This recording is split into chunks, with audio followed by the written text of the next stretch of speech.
दोस्तों, क्या चीन के देवता मंकी किंग और हनुमान जी एक ही थे? कौन थे मंकी किंग? रामायण के बाद हनुमान जी कहाँ गए?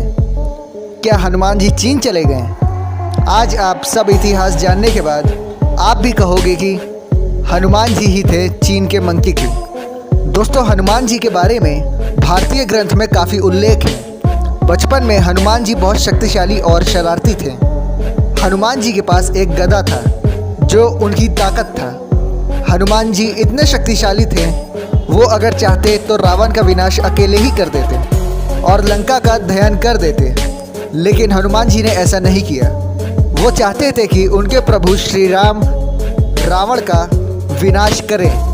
दोस्तों, हनुमान जी को बचपन में एक श्राप मिला था। एक ऋषि ने उनको श्राप दिया था कि वो अपनी सारी शक्ति भूल जाएं, लेकिन उनके पास ऐसी शक्ति थी कि उनसे सारे दानव डरते थे। रामायण के अनुसार हनुमान जी ने सूरज को आम समझकर निगल लिया था और वो एक पर्वत को भी एक हाथ से उठा लाए थे। इससे पता चलता है कि उनके पास कितनी शक्ति थी। हनुमान जी का जन्म एक अलौकिक शक्ति से हुआ था और उनकी माता का नाम था अंजनी, इसलिए हनुमान जी को अंजनी पुत्र भी कहा जाता है। लेकिन क्या आप जानते हैं कि रामायण के बाद हनुमान जी कहाँ गए? भारतीय ग्रंथ में रामायण के बाद हनुमान जी के बारे में कुछ नहीं लिखा है। द्वापर युग में महाभारत में हनुमान जी के बारे में कुछ बातें लिखी हैं। हनुमान जी अमर थे।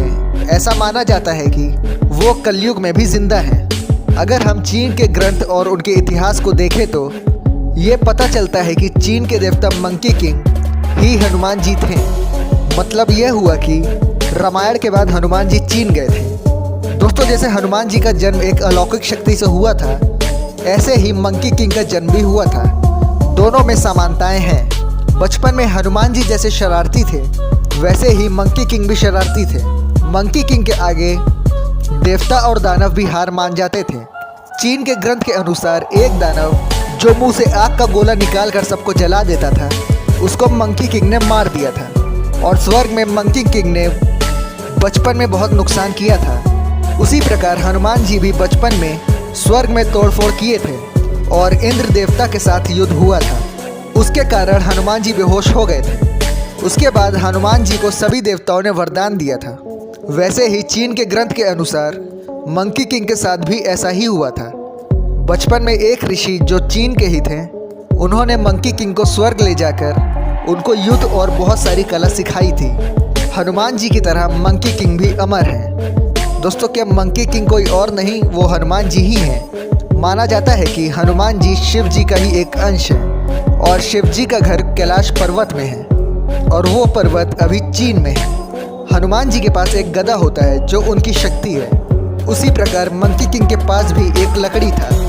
दोस्तों, सारी बातें सुनने के बाद लगता है कि हनुमान जी ही मंकी किंग थे। दोस्तों, वीडियो पसंद आई हो तो लाइक और कमेंट करिए और जितना हो सके अपने दोस्तों के साथ शेयर ज़रूर करें। और जिस किसी ने भी अब तक सब्सक्राइब नहीं किया वो सब्सक्राइब ज़रूर करें। तो मिलते हैं अगले वीडियो के साथ, तब तक के लिए गुड बाय।